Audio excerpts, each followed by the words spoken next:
Hi guys, welcome to another video. I am Andreas and today we are talking about the Sigma 85mm f1.4 DGDN lens.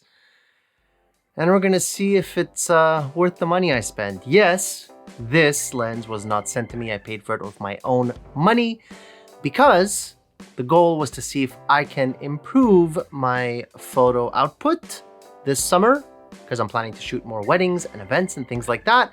So far, I've been using the Samyang / Rokinon 75mm f1.8 lens, which is a great performer, super small, super lightweight. I've been very happy with it. So that is going to be my benchmark.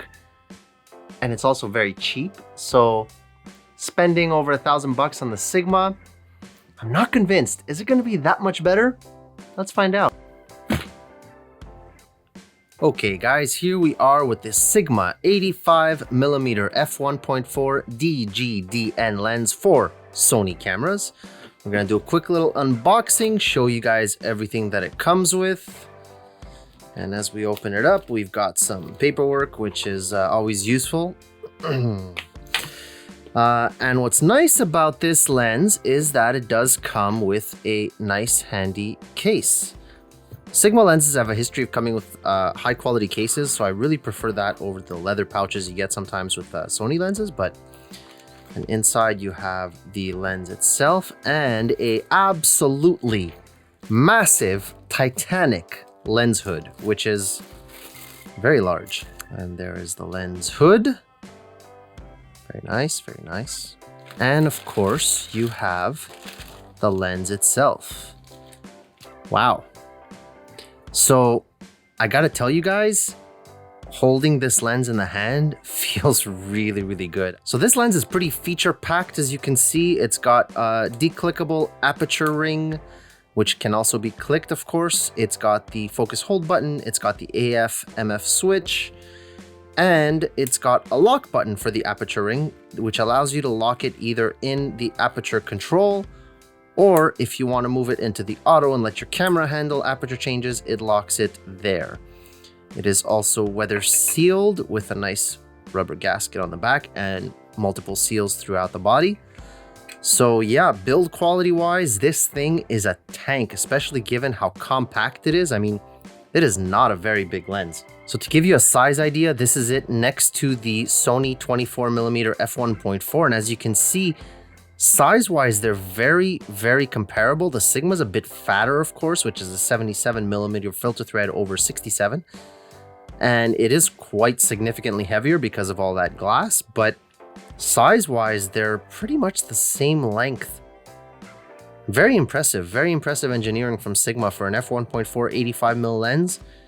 It is very, very compact. The one thing about it being compact though is that when you put on this absolutely massive lens hood, the lens becomes quite large and I would imagine quite intimidating if you're pointing this at someone's face. So yeah, I don't know why the hood is so big, but man, oh man, it adds a good 65 or 70% to the length of the lens. It's quite significant. So in terms of weight, this lens without the hood and no caps on comes in at 628 grams. So it's kind of heavy, but not really compared to some other competing lenses, and definitely not compared to the previous Sigma lens. Now, because I'm gonna be comparing these two lenses, the Rokinon / Samyang 75mm f1.8 and the Sigma, I will show you guys the weight of both of them without any of the caps on because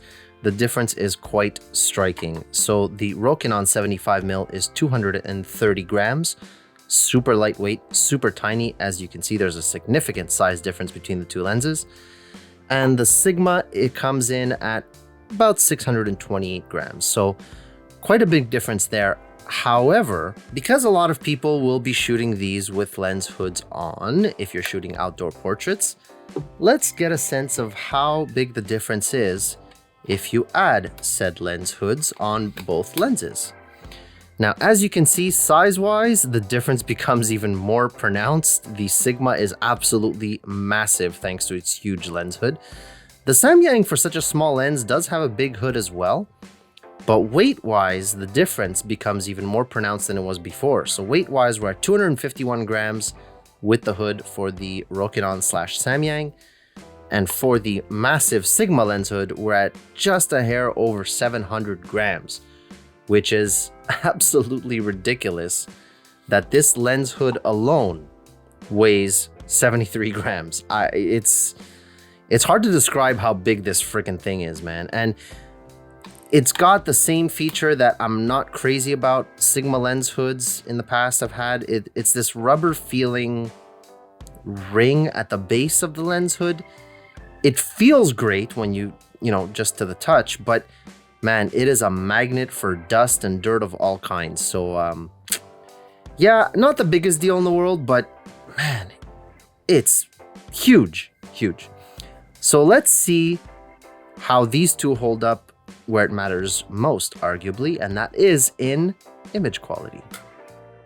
Okay guys, so here we are in Lightroom. We are going to have the Sigma on the left, the Samyang on the right, 75mm f1.8 wide open, 85mm f1.4 wide open. Let's see how they compare. These photos have not been edited, they're raws straight out of the camera. So in the center, we can see pretty comparable sharpness. Maybe the Sigma has a slight edge you can see on the A over here, but nothing really too noticeable, I would say. Down in the bottom, so this is interesting. The bottom edge, I would say the Samyang maybe has a hair of an edge. Could be down to user error, I suppose, but the difference is very, very marginal. In the bottom left corner, so here you can see the vignetting on the Samyang. The Sigma is significantly brighter, so that's something to note. However, sharpness-wise, there's not a colossal difference. Again, the Sigma has a slight edge there, but nothing huge. In the top left, okay, so here we're seeing a bigger sharpness difference as well as some vignetting. So you can see in the Godox logo over here that the Sigma is significantly more defined. Let's check the top right. Kind of the same story. The Canon logo here is a telltale sign, so the Sigma is sharper there as well as the VGIM logo. And in the bottom right, we're kind of seeing a similar story where the Sigma is brighter as well as a little sharper. So yeah, and the Sigma is also at f1.4, so the Sigma is more consistent corner to corner, it seems. And I would also say that at f1.4 wide open, that's a significant performance boost on the Sigma. That's really impressive. Let's check them out both at f1.8 now. Okay, so we've put the Sigma at f1.8 and something interesting happened. The Sigma is shooting at 1/125th on aperture priority, and the Samyang at 1/100th. And I'm wondering if that's because of the vignetting on the Samyang, and that's why the camera is allowing a faster shutter speed on the Sigma perhaps. Let me know in the comments down below if you have any ideas on that one. So let's check out the sharpness in the center. And of course, the Sigma being a hair sharper earlier retains that advantage right now. You can actually even see kind of the texture of the ink, which is really crazy over here on the gray print, versus the Samyang, which is not as defined. So that's, I mean, I know we're pixel peeping to the nth degree here, but it is an advantage nonetheless. So the bottom edge, kind of the same. I don't really see much advantage. Again, you can see a little more detail on the Sigma, if anything. The bottom left, the Sigma, of course, retains its vignetting advantage and has gotten a little bit sharper than it was at f1.4, just a tad. The top right, of course, the difference is even more pronounced. So yeah, if you're going to be shooting this at f1.8 rather than 1.4, then the Sigma has clear advantage, I would say, sharpness wise, and for sure much more consistent at f1.8. So let's put both these lenses at f2.8 now. So here we are with both lenses at f2.8, and now the shutter speed is the same, which is kind of odd. I don't know what's going on there. So in the center with both lenses at f2.8, we see very, very, very good sharpness on both. And I would even go as far as to say as the Samyang has caught up and closed that gap we were seeing at f1.8 now. They're both really, really sharp in the center. The bottom edge looks really good on both now. I'm not seeing a huge difference either way. Same story with the bottom left. You do see a little bit more vignetting again on the Samyang. maybe a tinge of a green color cast. It might be the vignetting too, I'm not too sure about that, but the Sigma definitely looks more pleasing, but sharpness wise, they're extremely comparable. Let's see in the top right where the Sigma had a clear advantage earlier. It still has an advantage, maybe not as much. One thing I will notice though is that the color of this line on this box seems to be a little more accurate on the Sigma maybe. But again, we're nitpicking here, right? So I mean, both lenses are performing pretty good. The top right now looks pretty good on both. I'm not seeing a huge advantage for either or, and the bottom right, kind of the same story here. So yeah, both lenses performing good at f2.8. Let's move on to something a little different now, which is close focusing image quality. So even though the Samyang technically in the specs has a higher magnification ratio, or at least the same, the Sigma, I was actually in practice able to get a little bit closer focusing with it. So that's kind of interesting. I wonder if the Sigma was just playing it safe in their spec sheet or something. But yeah, I was able to get a similar magnification, if not a bit more with the Sigma. However, in terms of image quality, both wide open here, we can see in the center, sharpness is pretty darn good on both. I'm not seeing a huge advantage in one or the other. You can even see in the texture, both are pretty solid.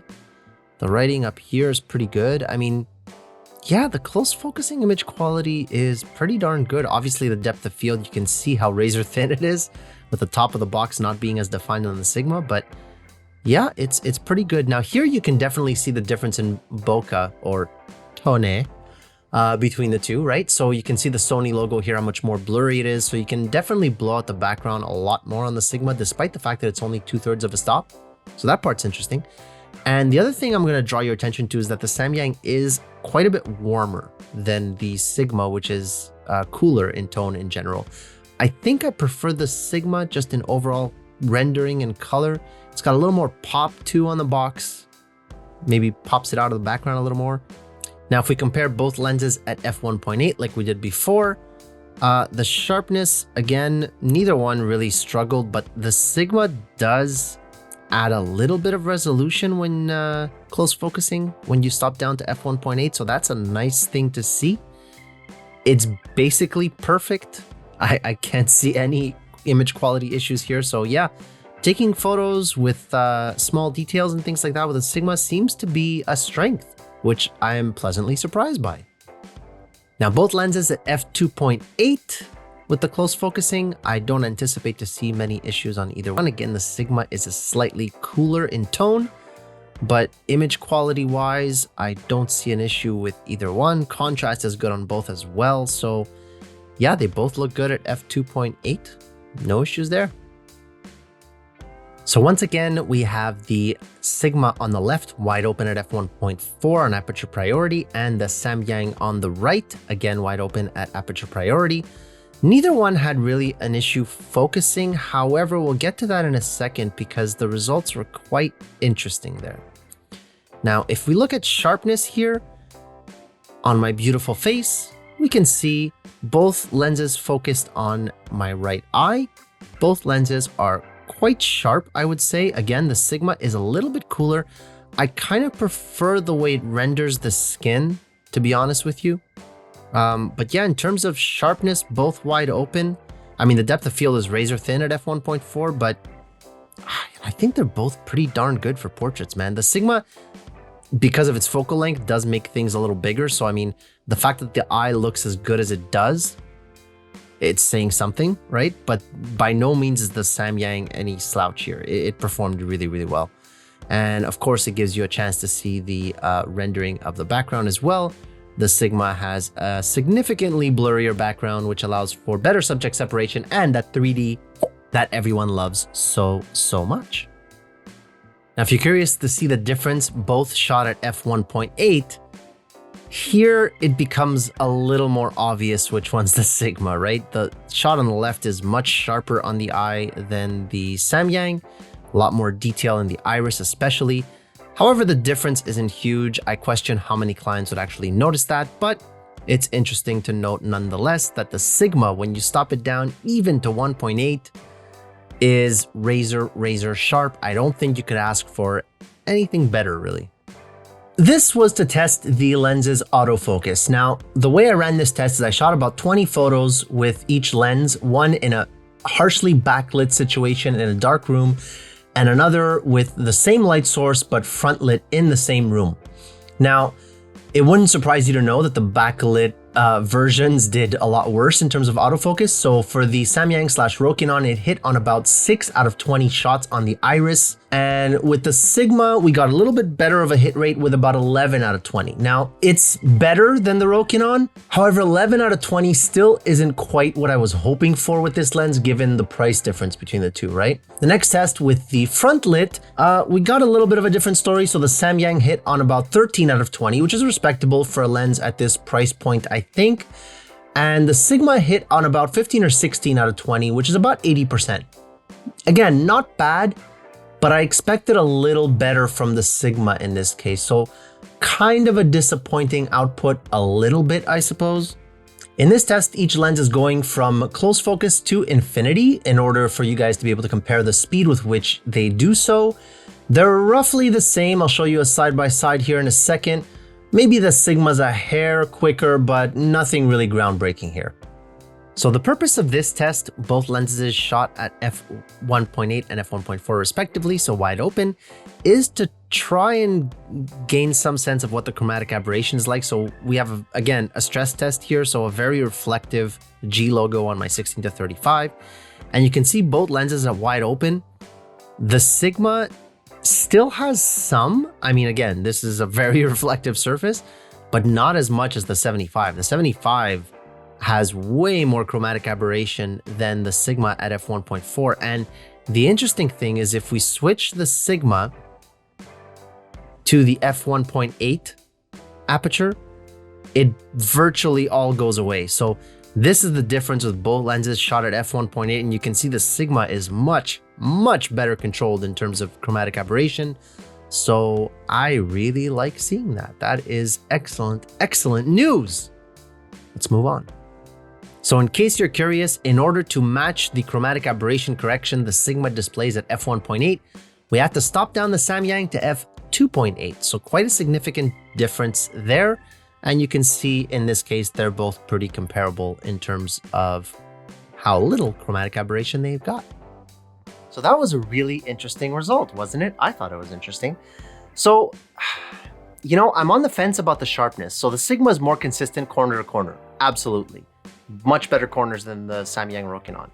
However, in the center, I didn't see much difference shooting on a 24 megapixel Sony a7C. Now, granted, that difference will be more pronounced if you have something like an a7R3 or a7R4 or a7R5, which I don't. So my favorite parts about this Sigma, the size and weight for an 85 millimeter f1.4 is actually better than I expected. And that's coming from someone who likes small gear. I'm a big fan of tiny gear.